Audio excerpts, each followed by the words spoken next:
육조단경을 읽어가면서 하도록 하겠습니다.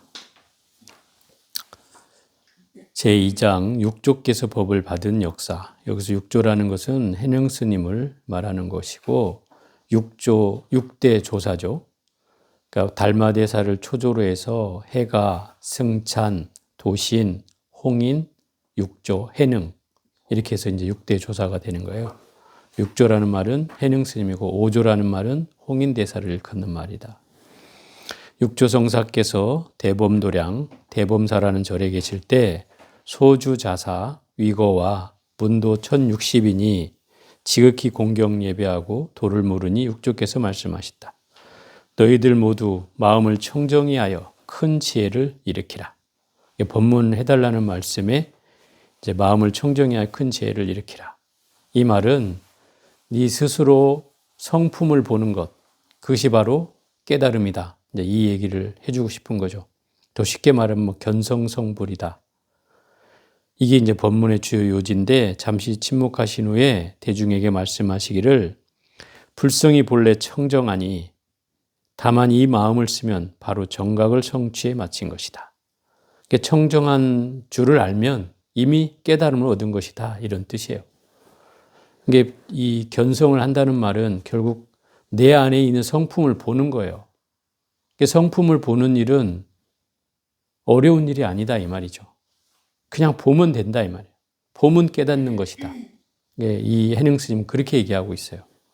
물론 그 보는 것이 이 하근기나 중궁이 중생은 어렵죠. 그래서 이제 점수법이라고 하는 게 이제 펼쳐지는 거고 이 해능스님은 도노돈수를 주장하는 분이니까 바로 깨닫는 것이다 이 말이에요. 바로. 보면 바로 깨닫는데 굳이 뭘 닦느냐 이렇게 말하는 분이다 이 말이에요. 이걸 우리가 잘 이해를 해야 돼요. 다시 말씀하시기를 나의 역사를 들어보아라. 나의 부친께서 조정에서 벼슬 하시다가 영남 신주로 귀향 오셔서 불행히 일찍이 돌아가셨다. 가세가 기울어 생활이 곤란하여 당상에 노모가 계신 남해로 돌아와 참담한 생활을 하였다. 참담한 생활이라는 것은 뭐 나무 떼다 팔아서 그걸로 노모를 봉양했다는 뜻이에요. 하루는 나무를 팔러 시장에 갔다가 저녁 무렵에 나무 판 돈을 가지고 집으로 돌아오려 할 적 주변에 한 나그네가 경을 외우기를 마땅히 몸은 바 없이 그 마음을 내라 하기에 내가 그 말을 듣고는 곧 마음이 활짝 열리어 깨달아 그에게 무슨 경을 읽고 있는지를 물었다. 금강경이요.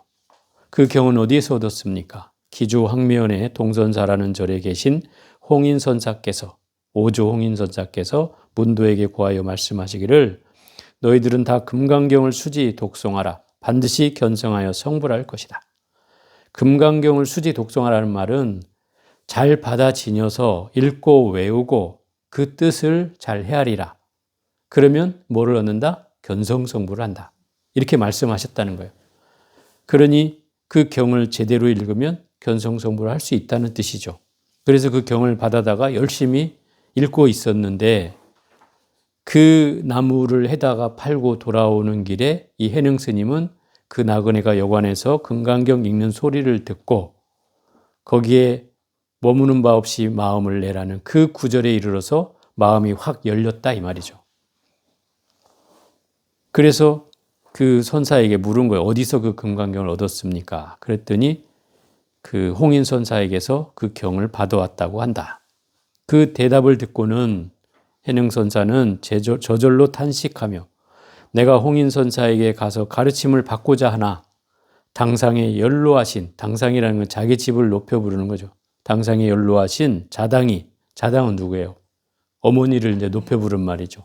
자당이 계시고 옷과 양식도 없으니, 그러니까 자당이 결국 하루 벌어서 하루 먹고 살다 보니까 비축한 식량도 없고 뭐 입을 옷도 변변치 않다 이 말이죠.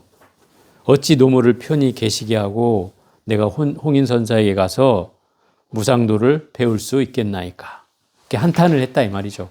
나도 배우고 싶지만 당상의 노모를 모시고 계시니 쉽지 않다는 말을 한 거죠. 그때 이 객이 그래도 공부를 했던 사람인지라 숙세 인연을 떠올려 보니 저 사람과 저 해능스님과 자기 객 나그네와 과거 생에 인연이 있었던 것을 아시고 이 말을 듣게 되었던지라 그가 안타깝게 여겨서 이 해능 스님에게 백금 열량을 주어서 이것을 가져다 그대의 노무를 편안케 지내게 하고 속히 황매연 동산 법회에 가서 도를 배우라고 하였다. 뭐 백금 열량이 사실은 지금 현재로는 얼마나 될지는 잘 모르겠는데 굉장히 가치가 있는 돈이었다 이 말이에요. 왜냐하면 말하자면 시봉을 둬가지고 어머니를 모시게 하니까 자기 대신으로 그럼 시봉을 두고 먹고 살 것을 충분히 할 수 있는 돈이라면 남은 생을 할 수 있는 돈이라면 작은 돈은 아니겠죠. 그죠? 그런 돈을 주어서 이제 이 해능 스님은 백배 살해하고 자기 집으로 돌아와서 시봉을 두어 노무를 편히 모시게 하고 길을 떠난 지 30여일 만에 그 안되어서 황매연 동산법회에 참배하였다.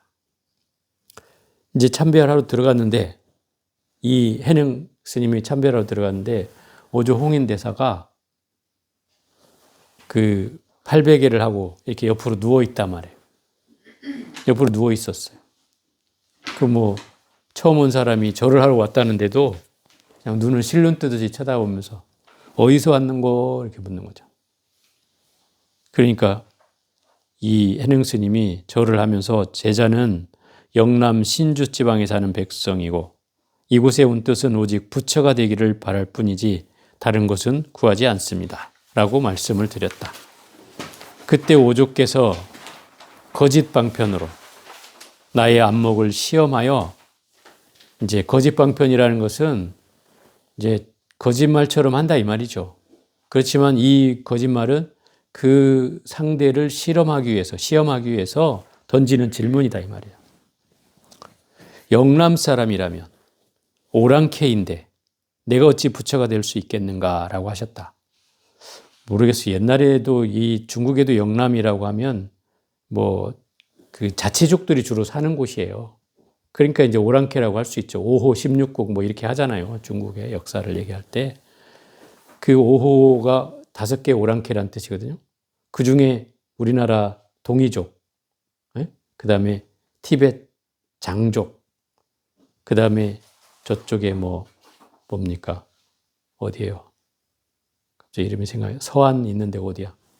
그 이슬람 애들 사는데 그 자치구도 있단 말이야. 신장족, 고기하고 이렇게 해서 한 5개 종족이 있었단 말이에요. 그런 사람들은 다 오랑캐라고 취급을 받았단 말이죠.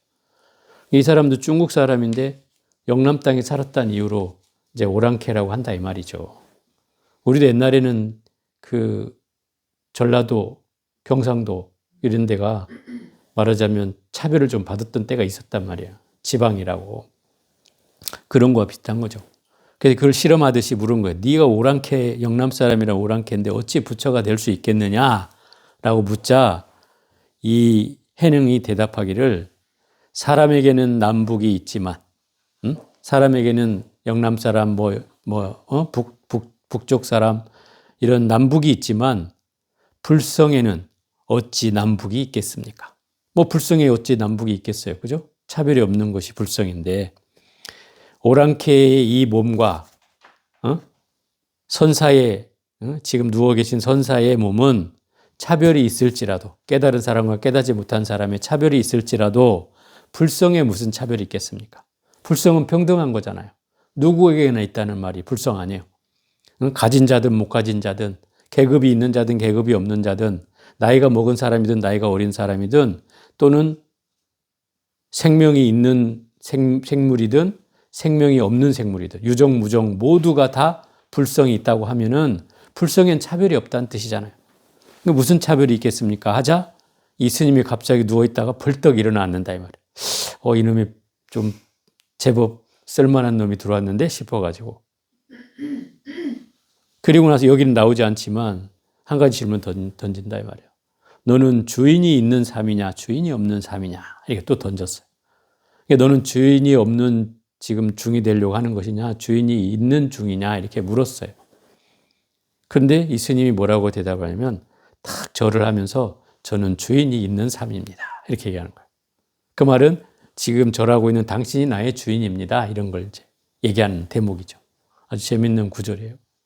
그러고 나자 이제 벌써 홍인대사는 이놈이 법기임을 이미 간파를 했단 말이야. 근데 주변에 이제 눈이 있으니까 더 얘기하고 싶었지만은 참고 너는 후원에 가서 일이나 해라. 가서 연자방앗간에 가서 쌀이나 찌어라 하고 보내는 거예요. 근데 여기서 또 뭐라고 대꾸를 하냐면 제자가 항상 지혜를 내서 자성을 떠나지 않는 것이 최상의 복전인데 이 밖에 무슨 일을 따로 해야 된단 말입니까? 라고 질문을 던지는 거예요. 그러니까 이제 이 깨달음의 경계로 보면 말은 틀린 말은 아니죠. 틀린 말은 아니지만 지금 여기에 행자하러 왔잖아요. 행자하러 왔으니 당연히 행자 일을 해야 되는 거죠. 그러니까 이 스님이 뭐라고 하냐면 이 오랑캐의 큰 스님이 아주 맹랑하구나. 응? 더 말하지 말고 후원에 가서 일이나 해라. 그러고 이제 보낸다 이 말이에요. 그래가지고 후원에 가서 8개월 동안이나 명을 받들어 후원으로 오니 원주가 나무를 패고 인쌀을 찢는 책임을 맡겼다. 그래서 내가 책임을 이행한 지 온 8개월이 지났다. 8개월 동안 행자 생활만 한 거죠. 하루는 오조 홍인대사께서 제가 일하는 곳에 오시어 말씀하셨다. 나쁜 사람들이 너를 해칠까 염려하여 너와 말하지 않은 것을 아느냐? 더 이상 묻지 않고 너를 특별히 배려하지 않고 이렇게 너를 방치한 채 8개월을 보낸 이유가 다른 사람이 혹시 너를 해칠까 염려하여 왜 싹수가 있는 놈이라고 이제 또 소문이 났을 거 아니에요. 그러니까 이제 해칠까 염려하여 너를 말하지 않은 걸 아느냐 이렇게 말하니까 제자가 그러는 거죠. 제자도 선사의 뜻을 이미 짐작하였기에 감히 계신 곳에 가지 못했습니다. 이게 벌써 이미 뭐가 통했다는 거예요. 서로 이심전심이 됐다는 거죠. 이미 알고 있는 거예요, 서로가. 이게 마음을 얻은 자와 마음을 깨달은 자가 서로 주고받은 대화란 말이에요. 일반 깨닫지 못한 사람이라면 이 말뜻을 제대로 이해 못했겠죠. 하루는 오조께서 모든 문도를 불러 분부하여 말씀하셨다. 그대들은 하루 종일 복전만 구하고 생사의 큰일을 벗어나려 하지 않으니 만일 자성에 미혹하고 복만 짓는다면 삼계고해를 어떻게 어느 때에 해탈하겠냐 벗어나겠느냐. 너희들은 속히 개송을 지어오너라. 그러니까 지금 복만 바라고 생사의 큰일이 뭐겠어요. 깨달음을 얻는 게 생사의 큰일이죠. 그거를 얻으려고 하지 않는다 이 말이죠. 그래서 크게 깨쳐서 도에 개합하면 즉시 내가 법을 전수하여 제6대 조사가 되게 하리라. 그러니 속히 개송을 적어오너라. 일주일의 기한을 주겠다. 이러는 거죠. 그래서 생각으로 헤아리면 맞지 않을 것이니 이 생각이 들어가면 되지 않아요. 개송을 짓는다고 해서 생각으로 지으란 뜻이 아니고 뭐란 거예요. 마음의 경계를 그대로 보여라 이 말인 거죠. 지체하지 말라. 비유하자면 용맹스러운 대장이 큰 칼을 들고 100만의 진중에 들어가매 생각으로 헤아림 없이 바로 쓰는 것을 보리라. 이 얘기가 재밌는 비유인데 예를 들어서 전장에 나갔어요. 장수가. 맨 앞에 칼을 든 장수가 대장이야. 그런데 자기 병사는 몇 명 되지도 않아. 그런데 저 앞에 있는 병사들은 100만 대군이 모였단 말이에요. 그러면 이 병사들이 어떻게 되겠어요? 쫄겠죠. 그리고 나설 수가 없겠죠. 쫄아가지고. 그럴 거 아니에요. 근데 이 대장이 큰 칼을 들고 그 100만의 진중으로 그냥 아무 생각 없이 들어간단 말이에요. 돌진을 해서. 가가지고 막 100만의 대군과 1대 100만으로 막 휘두르는 거죠. 그 모습이 바로 깨달은 지혜가 있는 사람의 모습이다 이 말이에요. 생각으로 그 분별했다면 당연히 못 들어가겠죠. 목숨이 걸려 있고 내가 죽으면 이 병주들을 어떻게 누가 책임져 막 이런 생각을 했으면 결코 들어갈 수가 없죠. 근데 그 생각도 헤아림 없이 그냥 들어가는 거예요. 무소불위의 힘으로 막 들어가는 거죠. 그러니까 그 제자들도 용기 백배 해가지고 따라 들어오게 될 거 아니에요. 그게 앞을 이끄는 장수의 모습이라는 거죠. 이것은 마음의 법을 그렇게 쓰라는 뜻이에요. 어디에 걸리지 말고 생각으로 헤아리지 말고 곧장 들어가서 거기서 그냥 칼을 휘둘르듯이 너의 지혜를 발휘해라 이런 뜻인 거죠. 문도들이 오조의 가르침을 받고는 각자 초소에 돌아와 말하였다. 우리는 애써서 개송을 지을 것이 없다.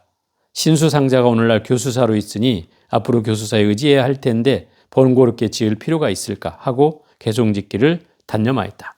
여기서 신수대사라는 분이 나오는데 신수는 바로 이 오조 홍인대사의 최고로 그 맞상자이면서 최고로 오래된 스님이에요.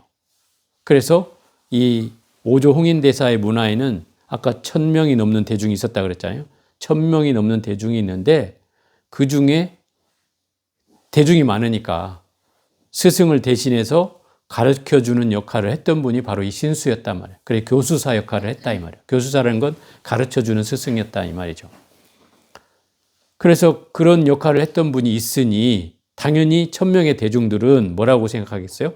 바로 신수가 이 법을 이을 적격한 사람이다.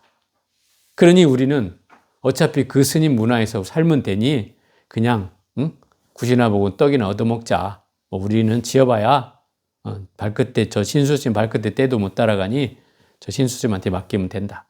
다 대중들이 이구동성으로 다 그렇게 얘기를 한단 말이죠. 그 얘기를 흘겨들은 이제 이 신수대사는 부담도 컸지만 이런 얘기를 하는 거죠. 신수가 모든 사람의 뜻을 알고 말하였다. 어차피 내가 개송을 지을 수밖에 없구나. 개송을 지어 바치지 않으면 서로 내가 지혜가 있다고 하더라도 오조 스님께서 내 지혜의 깊고 얕음을 어찌 알겠는가. 그러나 내가 법을 구하는 것은 옳지만 망령 때의 조사의 성의를 희망하는 것은 옳지 못하도다. 그러니까 자리를 탐하려고 내가 이 개송을 짓는 게 아니라 내 지혜가 얕고 깊은지를 스승께 점검받기 위해서 이 개송을 바치겠다라고 하는 거죠. 그래서 어렵다고 하는 거예요. 참 어렵고 어렵구나. 드디어 신수가 개송을 지어가지고 일주일 만에 이제 지었어. 이미 3, 4일 만에 지었는데 계속 고민하느라고 이제 못 갖다 놓은 거예요. 두어 차례 오조께 바치려 하였지만 심중이 혼란하여 개송을 바치지 못하고 여러 차례 헛걸음하고 돌아오니 온몸은 땀에 젖어 있었다. 3일간이나 개송을 올리고자 하여 조사당전에 나아갔으나 마음이 떨리어 끝내 개송을 바치지 못하고 돌아와선 잠자고 먹는 일까지 불안하였다. 그러니까 이게 그 오조 홍인대사가 이 개송을 짓는데 어떻게 지으라고 그랬어요? 생각으로 헤아리지 말고 지혜의 안목으로 바로 지으라고 했잖아요. 그런데 지금 이 신수가 보여준 모습은 뭐예요? 끊임없이 생각을 가지고 헤아리잖아요. 갈까 말까, 붙일까 말까, 쓰긴 써놓고도 조상전에 갔다가 붙이려다가 또 마음이 졸여서 돌아오고 또 갔다가 돌아오고 몇 번을 한 끝에 결국 한 일주일 되어서야 붙인다 이 말이에요.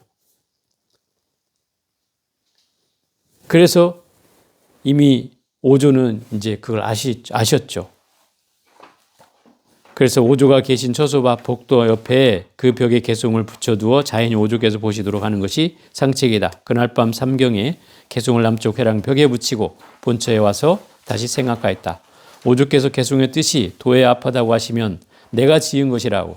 도에 합하단 말은 나를 인가를 해주시는 가르침이라면 내가 지었다 하고, 만약에 도에 깨닫지 못했다고 하면 내가 공연히 이 산중에서 허송세월하며 사람에게 공경 예배를 받았다고 하리라. 이 말은 무슨 얘기냐면 이 교수사이기 때문에 제자들의 절을 받는단 말이에요.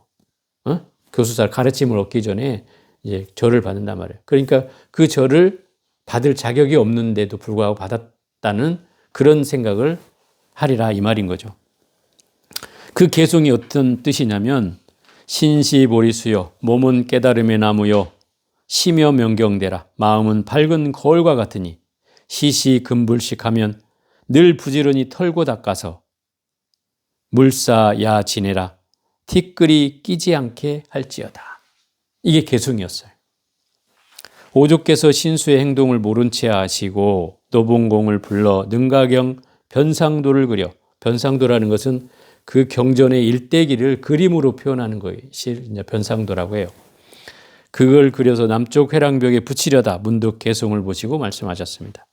변상도를 그려 붙일 것이 없다 하시고는 곧 제자를 불러 말씀입니다. 이 개송을 지송하면, 지녀서 잘 외우면 악도에 떨어지지 않고 큰 이익을 얻을 것이니 너희들은 다시 지송하라. 그러니까 이게 이제 제자들 사이에 퍼지니까 이 말이 마치 인가를 받은 것처럼 모든 대중한테 이제 소문이 났다 이 말이야. 그래서 너도 나도 할 것 없이 그 개송을 외우고 다닌다 이 말이죠. 신시 보르슈 심려 명경대, 여기 말하는 것처럼 시시금불식, 물사 야지내라 이러면서 막 외우고 다닌다 이 말이죠. 그리고는 그날 밤에 삼경은 이제 밤 늦은 시간이에요. 밤 11시, 12시 이런 때에 신수를 불러서 물으셨다. 이 개송을 네가 지었느냐? 왜 그 야심한 시각에 불렀냐면 신수에게 모든 대중들이 인가하는 입장이고 있으니까 신수에게 그런 면책을 당하지 않기 위해서 체면을 살려준다고 이제 밤중에 불렀다 이 말이야. 감히 제가 지었사오나 망령댁의 조사의 지위를 바꾸자 하는 것은 아닙니다. 조사의 지위를 노리고 한 것은 아니다 이 말이죠. 이 개송은 오주께서 말씀하시기를 네가 지은 이 개송은 네가 문 밖에서 문 안으로 들어오지 못한 격이니 이 같은 소견으로 무상대도를 어찌 얻겠는가. 문 밖에서 문 안으로 들어오지 못했다는 것은 깨달음의 문으로 들어오지 못했다. 밖에는 서 있었지만 안으로는 들어오지 못했다. 아직 깨달음에 완벽하게 이르지 못했다 이 말인 거죠. 본성을 보는 것은, 깨달음을 얻는다고 하는 것은 불생불멸함을 깨달아 생도 멸도 없는 불생불멸을 깨달아 만법을 건립하되 만법을 세우되 언제나 드러나 있고 성품이 드러나 있고 삼라만상에 걸림이 없어 하나가 참되면 일체가 다 참되어 모든 경계가 스스로 여여할 것이다.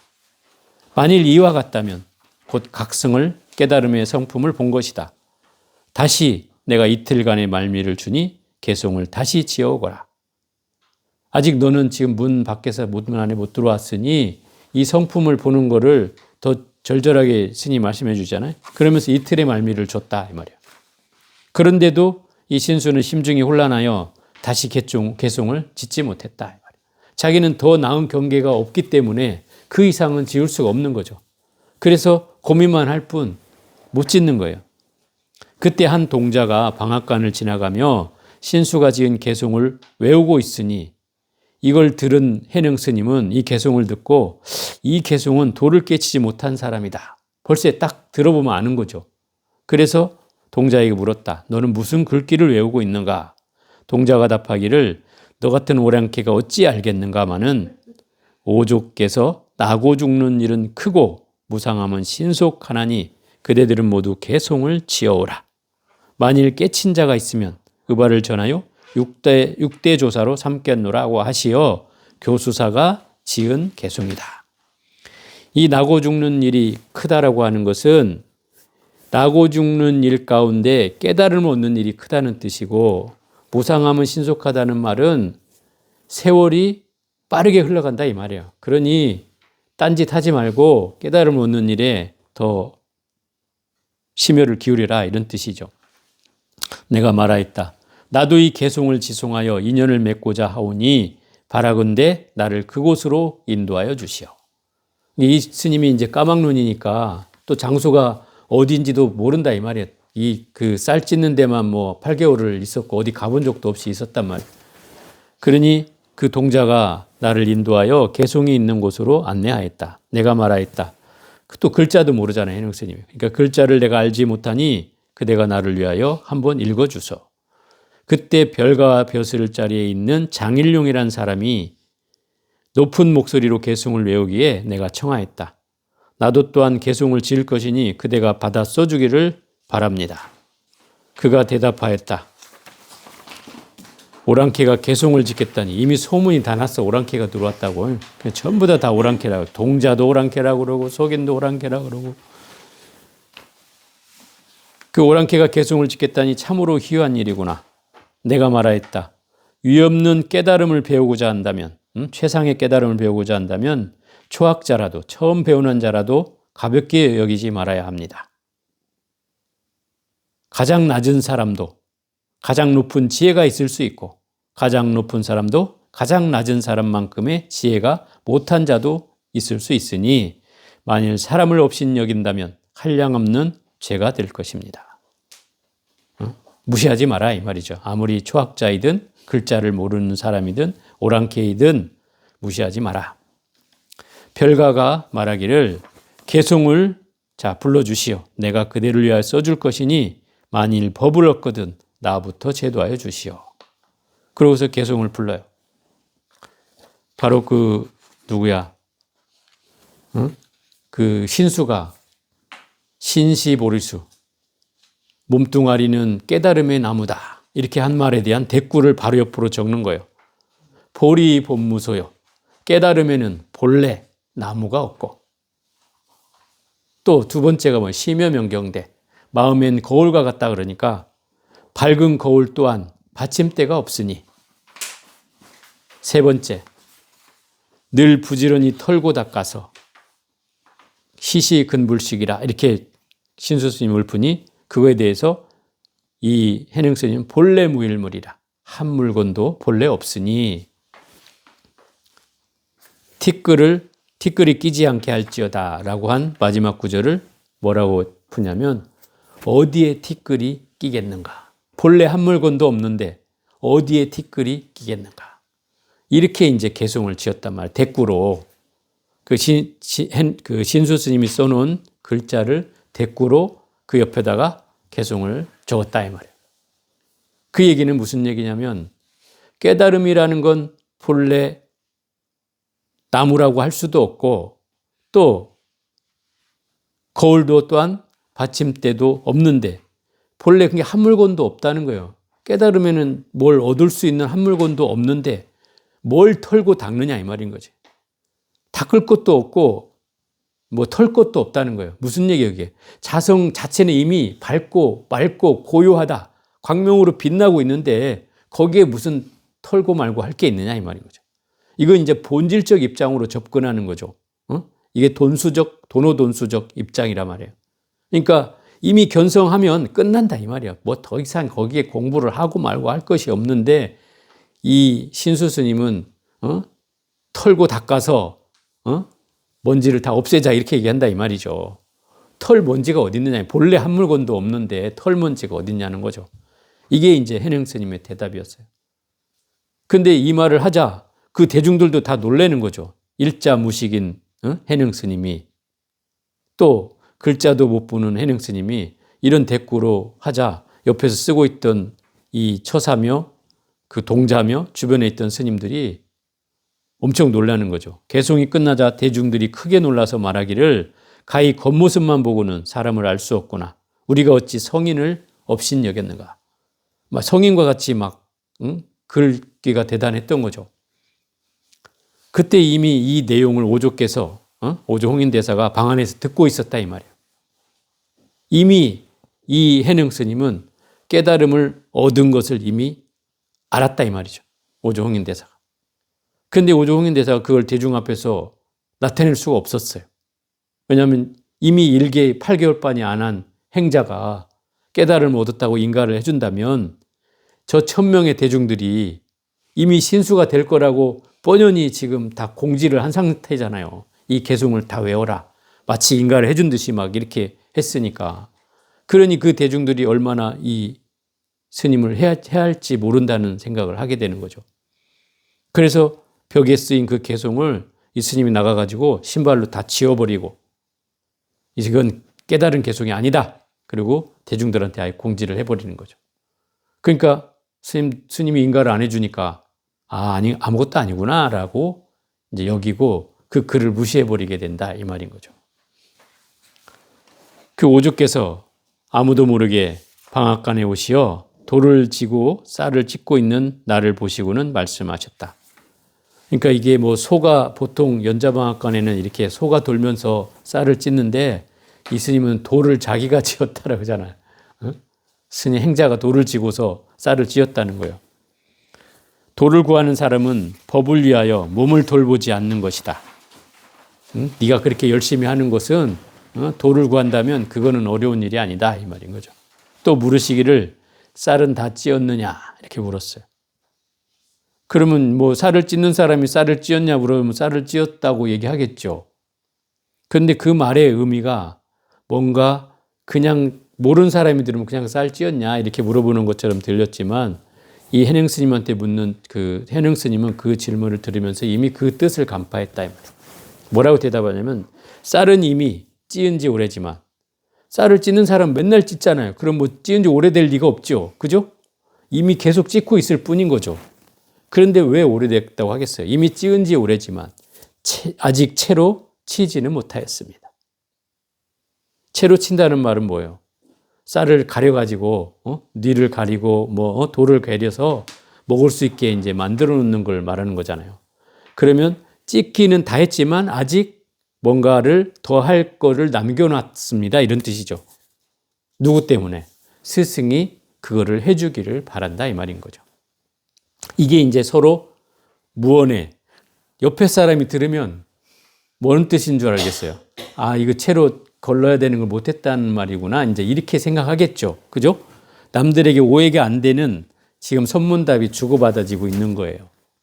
근데 여기에서 이 말을 딱 듣고 나니까 오조가 아, 이놈이 이미 무르 익었구나. 익을 대로 익었구나. 이제 내가 건드려주기만 하면 되겠구나. 해가지고 아무 말도 없이 주장자를 땅땅땅 3번 내리치고 가버린다 이 말이에요.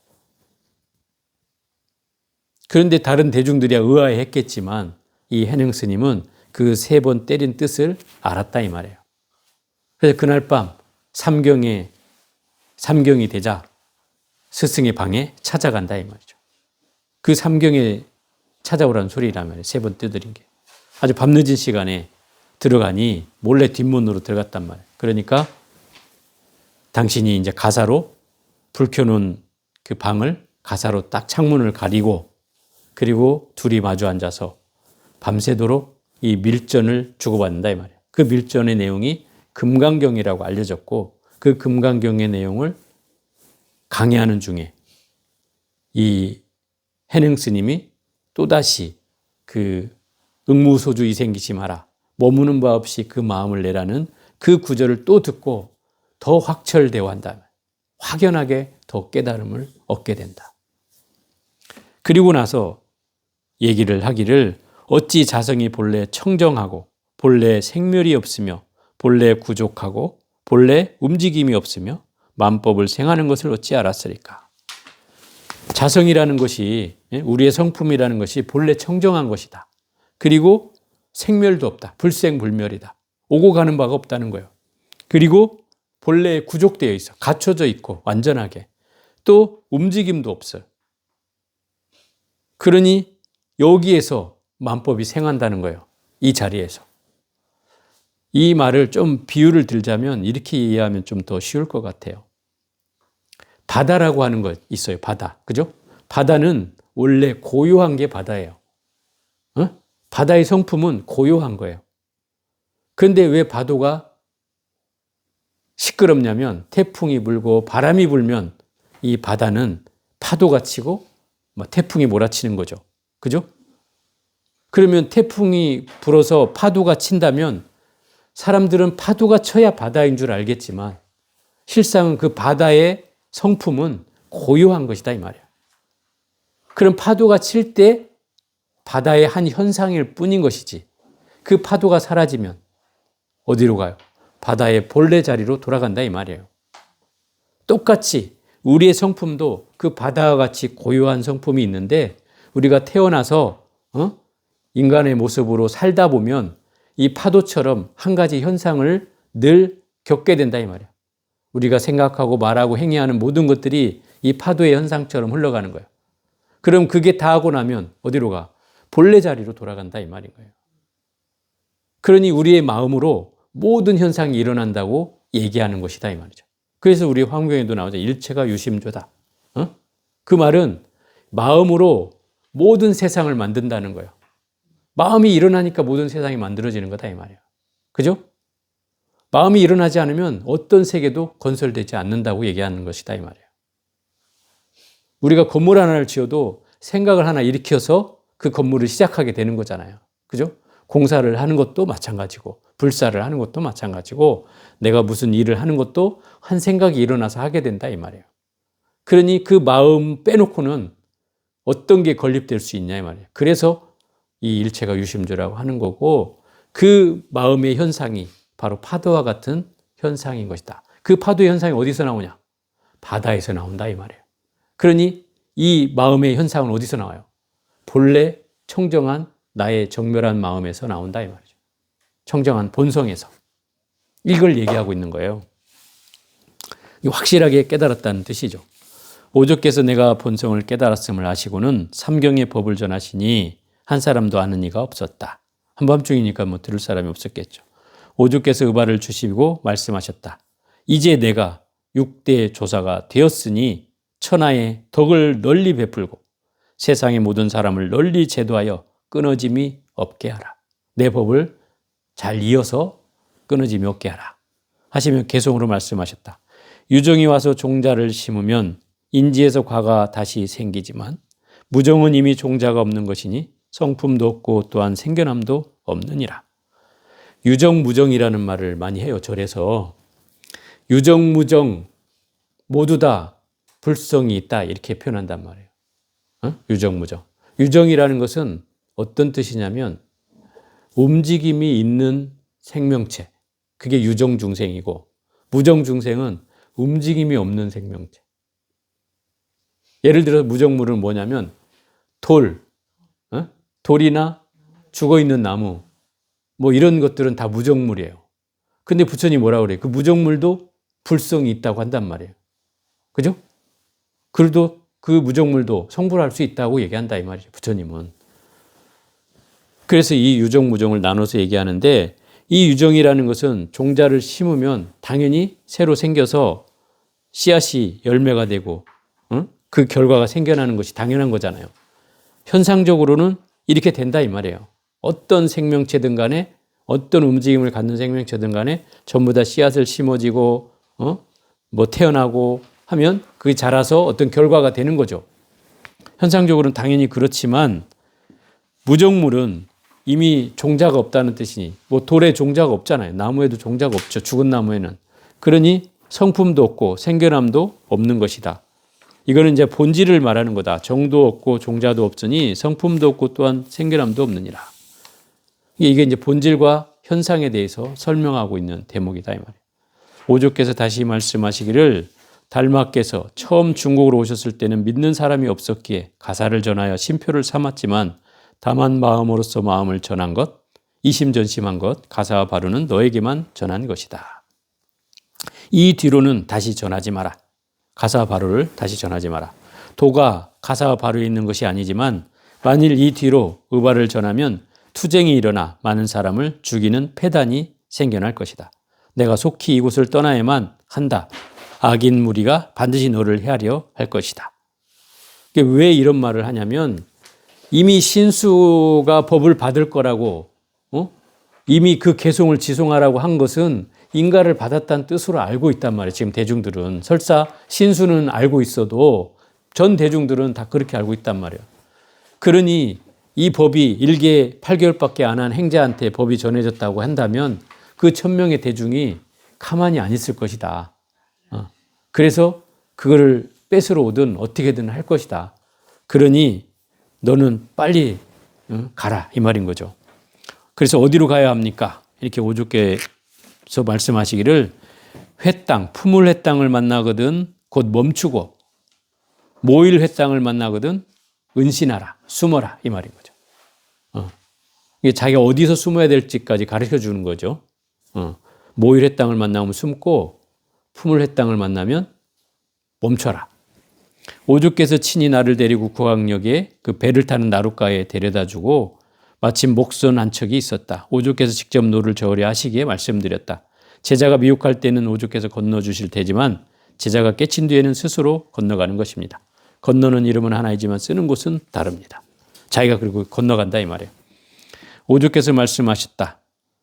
그러면 이제 마지막 말을 하는 거죠. 나의 도가 너로 말미암아 크게 번성할 것이다.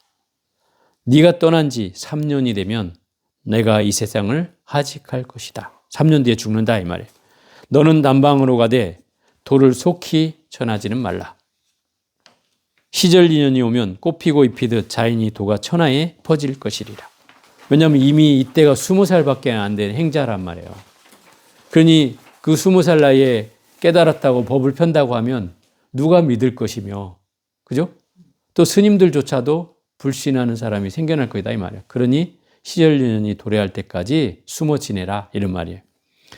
이렇게 스승과 제자 사이에 서로 작별하고 오죽게 돌아와 한동안 당에 오르지 아니하시니, 이게 법문하로 법당에 올라가지 않는다 이 말이에요. 그러니 문도들 사이에 의심이 생겨서 일제히 나아가 여쭈었다. 무슨 병환이라도 나셨습니까? 하고 오죽게 말씀드렸더니 오죽께서 대답하기를 내가 의법을 부처님으로부터 받은 법을 전하여 남방으로 보낸더라 그런 거죠. 누구에게 전수하셨습니까? 오죽께서 말씀하시기를 해능에게 전하였노라. 이렇게 선사에게 하직 인사를 올리고 2달 만에 대유령에 도착했어요. 이미 2달이 지난 후에 어느 산고개를 대유령이라는 고개를 넘어가고 있었는데 며칠이 지난 뒤에 알았던 이 대중들이 전부 다 앞다투어 이 해능을 쫓게 된다 이 말인 거죠. 그 수백 명이 나의 뒤를 급히 쫓아 가사와 바루를 강탈코자 하였다. 뺏어가려고 한다 이 말이죠. 의발을. 그걸 뺏어갈 이유가 뭐겠어요? 그걸 뺏어가야 신수가 인가를 받은 확실한 제자가 된다는 뜻이죠. 그 가운데도 진해명이라는 스님이 가장 성질이 거칠고 또 힘도 세서 기력이 절등하다는 막 힘이 세가지고 어떤 누구도 비교할 수 없이 힘이 세다는 거죠. 용맹이 남들보다 뛰어나서 급하게 쫓아왔다. 제일 빨랐다 이 말이죠. 그래서 그 며칠 만에 쫓아온 걸음을 2달 동안 쫓아서 결국 이 스님을 잡게 됐다 이 말이죠. 이미 고개 넘어서 이렇게 내려다 보니 먼지를 날리며 오는 스님이 보인다 이 말이야. 그래서 이 해능 스님이 그걸 알고 이미 다 포기하고 가사와 바루를 반석 위에다가 탁 올려놓고 탁 멀찌감치 그걸 보고 기다리고 있었어요. 그러면서 이런 말 하는 거죠. 내가 가사와 바루를 큰 반석 위에 던지며 말하였다. 이 의발은 믿음을 표한 것이다. 가히 힘으로 그걸 뺏을 수 있겠는가? 이러면서 그대는 마음대로 가져가 보라. 이러는 거죠. 그 숨어있던 이 해명이 그 가져가라는 말에 반석 위에 놓여졌던 가사와 바루를 잡는 순간 그 반석이 움직일 만큼 이 가사와 바루는 꼼짝도 하지 않았다는 거예요. 그 힘도 세고 날랜 장수와 같은 그런 스님이 벌써 이 의발이 움직이지 않자 이것은 바로 깨닫는 거죠. 이것은 바로 해능 스님의 것이구나. 내가 이것을 공연히 뺏으러 왔구나라고 하고 그 자리에서 그 스님한테 잘못했다고 절을 하게 된다 이 말이에요. 그러면서 이렇게 얘기를 해요. 저는 법을 위하여 왔을 뿐 의발을 위하여 온 것이 아니오니 바라건대 저를 제도하여 주십시오. 이게 분심이 났다 이 말이에요. 사실은 그런 마음도 한켠에 있었다. 그 분심이 났던 이유는 자기가 그렇게 얘기를 해요. 내가 지금 스님보다 몇 년을 앞서서 출가해가지고 이 절에서 몇 년을 공부했는데 나는 아직도 깜깜무소식이고 아무것도 얻은 바가 없어서 속이 타는데 스님의 일개 행자가 8개월 만에 스승의 인가를 받고 이렇게 깨달음을 얻었으니 정말 그 가르침을 스승의 가르침보다도 그 해능 스님의 가르침을 한번 들어보고 싶었다 법문을. 그 말을 이제 하는 거예요. 그래서 이 행자가 뭐라고 얘기를 하냐면 법을 위하여 왔다면 모든 인연을 쉬어 한 생각도 짓지 말아라. 내가 그대를 위하여 법을 설할 것이다. 하고는 잠시 생각이 잠긴 뒤에 가만히 앉았다가 이제 입을 여는 거죠. 불사선 불사가라. 선도 생각지 말고 악도 생각지 말라. 바로 그러할 때에 어떤 것이 그대의 본래 면목인고 부모 미생전 명상자 본래 면목인고 이렇게 이제 했단 말이에요. 네가 부모로부터 몸받기 전에 너의 본래 모습은 무엇이냐? 이런 질문을 던졌단 말이에요. 뭐를 하지 말고서 이걸 생각하라고 하는 거예요? 선도 생각지 말고 악도 생각지 말고. 그러면 어떤 생각도 하지 말고서 이 대답을 해보라는 거예요. 이 말을 들은 이 해명 상자는 바로 그 말 아래 깨달음을 얻는다 이 말이죠. 여러분 아무 감흥이 없죠? 근데 이 해명스님 이 말 아래 깨달음을 얻어요. 그러고서 크게 깨달아서 다시 묻기를 위에서 말씀하신 은밀한 말씀과 그러니까 위에서 이렇게 선도 생각지 말고 악도 생각지 말고 바로 그럴 때 네 본래 면목이 뭔고 했던 그 은밀한 말씀과 그 은밀한 뜻밖에 다시 또 다른 은밀한 뜻이 있습니까? 라고 물었어요. 그럼 이거 말고 또 나한테 전할 은밀한 말이 있느냐? 이제 이렇게 물은 거예요. 그러니까 그 스님이 말하기를 그대에게 설한 것은 내가 너한테 이렇게 그대의 본래 면목이 무엇인고 라고 물었던 그 말은 은밀한 것이 아니라 그대가 돌이켜 비추어 보면 그 말을 내 스스로에게 돌이켜 잘 비추어서 반조해 보면 은밀한 것은 밖에 있는 게 아니라 내 안에 있는 것이다 라고 설명을 해준다 이 말이에요. 그래서 해명이 깨달음을 얻고 나서 제가 오랫동안 황매연 동산보패에 있었으나 저의 본래 면목을 깨치지 못하였는데 이제 가르침에 힘입어 본래 면목을 깨달았습니다. 물 마시는 사람이 차고 더운 곳을 스스로 아는 것과 같이 물 마시는 사람이 차고 더운 거예요. 당연히 알죠. 아는 것과 같이 행자는 곧 저의 스승이십니다. 이렇게 얘기하는 거예요. 그러자 이 해능스님이 말하기를 나는 지금 법을 펼 수 있는 위치도 아니고 또 나는 한갓 홍인대사의 제자일 뿐이니 그대와 나는 한갓 서로 홍인대사의 사부로 섬기었을 뿐 달리 말하지 말라. 그대는 나와 사형사제의 그것만이 있을 뿐이다. 그러니 나한테 스승이라 하지도 말고 어디 가서 그냥 사형사제라고만 얘기해라. 그것은 아직 내 스승으로 할 만한 때가 아니라는 거죠. 해명이 다시 물었다. 그럼 저는 이제 어디로 가야 합니까? 이제 깨달음을 얻었으니 자기도 어디 가서 다시 지내고 싶은데 어디로 가야 됩니까? 이 해능스님이 말하기를 앞에서 홍인대사가 그랬잖아요. 저는 어디로 가야 됩니까? 라고 했을 때 너는 품을 땅을 만나면 멈추고 모일 땅을 만나면 숨어라. 이렇게 얘기했단 말이에요. 그에 빗대서 이 스님도 이렇게 얘기를 해요. 원 땅을 만나거든 너는 그치고 몽 땅을 만나거든 너는 거주하라. 이 스님은 도망갈 필요가 없으니까 숨으란 소리는 안 하고 거기에 거주하라 그런다. 이렇게 이제 얘기를 해요. 해명이 다시 오던 길로 돌아가 뒤에 쫓아오는 무리를 보고는 이미 이제 뒤에 막 또 쫓아오는 사람이 있었을 거 아니에요. 100명이 수백 명이 쫓아왔다니까. 이 대중들이 그러는 거죠. 이 산꼭대까지 내가 올라가 보았지만 종적이 묘연하니 다른 곳으로 찾아가는 것이 좋겠어. 이곳은 찾을 것이 없다. 다른 곳으로 가자. 그래서 이제 그 스님을 보호해 주는 거죠. 해능 스님을. 그래서 다른 데로 대중을 안내하고 자기는 이제 딴 데로 가버린다 이 말이죠. 내가 점차로 나아가 조계에 도착하니 조계라는 건 조계산에 도착했다 이 말이에요. 또 악한 무리가 뒤를 이어 자기를 또 따라왔다. 나는 마침내 사회현으로 가서 이 모일해자인 사회현으로 갔단 말이에요. 여기 가서 뭐 하라 그랬어요? 숨으라 그랬잖아요. 이 사회현으로 가서 사냥하는 사람의 무리 중에 섞여서 거기서 난을 피했다 이 말인 거죠.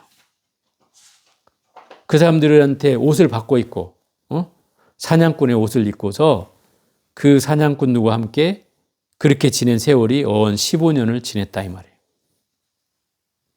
그러니 뭐 다시 제자들이 쫓아왔다 하더라도 알 수가 없죠. 사냥꾼의 옷으로 바꿔 입고 사냥꾼 행세를 하고 있으니 알 수가 없죠. 항상 사냥꾼에게 더불어 늘 설법을 하고 사냥꾼한테 막 설법한단 말이에요. 또 엽사들이라는 건 사냥총을 쏘는 사람들이 엽사들이 다른 사물을 맡기지 않고 이 스님한테 뭘 맡겼다면 다 풀어주고 다 뭐 보내버리고 하니까 맡기지도 않고 그냥 그물이나 지키라고 하는 거예요. 너는 그물이나 지켜. 늘 살아있는 짐승을 보면 다 놓아버리고 밥을 먹을 때는 고기 지지는 가마에 나무를 익혀 먹었다 이 말이에요. 고기도 안 먹고 고기를 잡아와도 거기다 나무를 익혀서 나무를 먹었다. 그 사람들이 이제 비난하면서 얘기를 했다 이 말이죠. 너는 고기 먹는 것과 무엇이 다르냐? 고깃가에다가 나무를 익혀 먹으니까 너는 고기 먹는 것과 무엇이 다르냐? 이렇게 물으니까 이 스님이 빙그레 웃으면서 나는 고기 주변에서 나무를 익혀 먹을 뿐이네. 항상 이렇게 말했다는 거예요. 하루는 아군이 다 하고, 아군이라는 건 나쁜 운이 다 했다 이 말이야. 무슨 나쁜 운이요? 나를 쫓아와서 나를 해할 수 있는 그런 운이 이제 다 끝났다. 쫓아올 이제 사람들이 이제 인연이 다 했다. 그러니 내가 설법을 하여 중생을 제도할 시대가 도래했음을 생각하여 광주군 법성사로 갔다. 중국의 광주 말하는 거예요. 광주 법성사로 갔다. 그곳에는 임종법사가 문도 1천여 명을 거느리고 열반경을 강론하고 있었다. 때마침 바람이 불어 깃대에 달린 깃발이 펄럭이고 있자 한 하기는 바람이 움직인다라고 하고 또 한 하기는 깃발이 움직인다 하고 서로 싸우고 있었다. 여기를 지나던 이 해능 스님에게 이 두 명의 하긴이 판정을 해달라는 거예요. 어느 말이 옳으냐 이러고. 바람이 움직이는 게 옳으냐 깃발이 움직인다고 하는 게 옳으냐 이거 갖고 싸우고 있는 거죠. 그 말을 들은 이 해능 스님이 유명한 말을 하는 거죠. 바람이 움직이는 것도 아니요 깃발이 움직이는 것도 아니라 바로 그대들의 마음이 움직이는 것이니라. 이렇게 얘기했단 말이에요. 이 말은 무슨 얘기냐면 예를 들어 바람은 속성이 뭐예요? 바람은 네? 움직이는 거죠. 바람은 움직이는 게 속성이에요. 그러니까 바람이 움직인다는 표현은 성품을 얘기하는 것이다 이 말이야. 성품을. 또 깃발이 움직인다는 것은 깃발은 가만히 있는 거죠. 근데 깃발이 왜 움직여요? 바람이 부니까 움직이는 거죠. 그러니까 이건 현상에 관한 얘기다 이 말이에요. 그래서 이 깃발이 움직인다고 하는 사람은 형상을 주장한 거고 또 바람이 움직인다고 하는 건 성품을 주장한 것이다 이 말이야. 그럼 이 성품과 형상을 주장했다는 말은 서로 상을 가졌다는 뜻이잖아요. 두 가지 경계를 대치되는 경계를 가지고 서로 싸우고 있었단 말이에요. 그때 회통해 준 말이 뭐예요? 불의, 중도. 이것이 뭐예요? 바로 마음이라는 걸로 귀결이 된다. 네 마음이 움직이니까 바람도 움직이는 거고 깃발도 움직이는 거 아니냐. 이걸 이제 설명해 주고 있는 것이다 이 말이에요. 그래서 바람이 움직인다고 하는 말은 바람과 성품은 법과 같이 움직이는 것이어서 깃발이 동하는 것이 아니다 라고 하는 것이니 이 사람은 성에 집착한 사람이다 이 말이에요. 바람이 움직인다는 건 성에 집착한 것이고 또 깃발이 움직인다는 것은 이 사람 뜻에는 깃발이 없으면 움직이는 표시가 없는 것이다 라고 하는 것이니 이 사람은 깃발이라는 형상에 집착한 것이다. 육주께서 깃발과 바람이 움직인 것이 아니다라고 하신 말씀은 바람과 깃발을 내놓고 따로 마음이 움직인다는 것이 아니라 바람이 움직이는 것도 곧 마음이 움직이는 것이고 깃발이 움직이는 것도 마음이 움직인다는 것이다. 삼계 전체가 유심대광명체가 움직인 것이라는 말씀인 것이다. 이게 삼계가 유심이라는 얘기 들어봤어요? 삼계 유심? 욕계, 색계, 우색계, 우리가 살고 있는 모든 이 우주 전체를 포함한 이 세계가 다 마음에 의해서 조성된 것이다 이 말이야. 이게 마음의 일체 유심조란 말이나 다른 말이 아니다 이 말이야. 모든 것은 마음에 의해서 조성되어 있다. 그러니까 불교의 세계관은 그래서 마음으로 펼쳐진 세계예요. 그게 세계라고 얘기하는 거예요. 마음이 결부가 되지 않으면 그건 불교에서는 세계가 아니라고 얘기하고 있는 거예요. 그게 이제 불교적 세계관인 거예요. 왜 마음이냐면 내가 눈으로 보고 눈으로 인식하고 그죠? 귀로 소리를 듣고 귀로 인식하고 코로 냄새를 맡고 코로 인식하고 혀로 맛을 보고 혀로 인식하고 또 몸으로 감촉을 느끼고 몸으로 인식하고 생각으로 대상을 분별하고 그걸 인식하는 이 경계가 바로 18계라고 하는 경계인데 이 경계가 바로 세계라는 거예요. 그럼 내 눈으로 보고 듣고 하지 않으면 불교에서는 세계가 아닌 거예요. 재밌는 거죠. 인식된 그 현상이 세계라는 말이에요. 눈으로 인식된, 귀로 인식된, 내 마음으로 분별된 이 세상이 세계라는 거예요. 그러면 이 현상계는 전부 다 그런 세계잖아요. 눈으로 보고 듣고 보여져서 또 생각을 일으켜서 만들어진 그런 세계다 말이에요. 그러니까 그 세계관이라는 건 결국 이 마음을 투영한 현상일 뿐인 거예요. 그죠? 그 마음이 일어나서 만들어진 거니까 마음이 일어나서 일어난 현상일 뿐이에요. 아니, 그게 영원불멸한 게 없죠. 그죠? 당연히 이 세계는 영원불멸한 게 없잖아요. 그걸 설명하고 있는 거예요. 인종법사는 이 말씀을 듣고 즉시 나를 상석에 앉게 하고는 예배한 후에 모든 성전에 있는 깊고 깊은 뜻을 요청하니 물음에 상관된 말은 없지만 간략하게 이치가 적당하게 서라 했다. 이 말을 들은 인종법사가 아주 연로한 분이었단 말이에요. 근데 이미 15년 지난 35살 된 이 스님을, 젊은 스님을 상석에 법단에 올리고 절을 한다 이 말이에요. 한번 생각해보라. 상상을 해봐요. 이게 세속인이라면 불가능한 일이죠. 그죠? 시퍼런 젊은 놈한테 나이 늙은 머리 허연 백발의 노승이 절을 한단 말이에요. 있을 수 없는 일이죠, 세속에서는. 그런데 이 절집안에서는 깨달음을 얻은 사람이 설사 일개 3이라도 이미 행자 생활을 한 젊은 스님이라도 이미 그게 인가가 된 상태라면 백발의 노인이 제자들을 이끌고 다 절을 하는 것이 그게 예절이다 이 말이에요. 예의예요. 어디라도. 그래서 인종법사가 절을 하며 묻기를 행자께서는 보통 사람과 같은 사람이 아니라 진실로 성인일 것입니다. 황매산에서 홍인선사에게 법을 받고 가사와 바루를 가진 분이 남쪽으로 오셨다고 이미 소문이 났다 이 말이죠. 15년이나 지났으니까 소문이 났는데 나타나지 않았었는데 필시 그 행자가 분명한 것 같습니다. 인종법사가 제자예를 행하며 청하했다. 가사와 바루를 대중에 보이시어 믿음을 표하소서. 대중들은 그걸 눈으로 봐야 이게 믿을 수 있으니 의발을 보여달라 그런 거죠.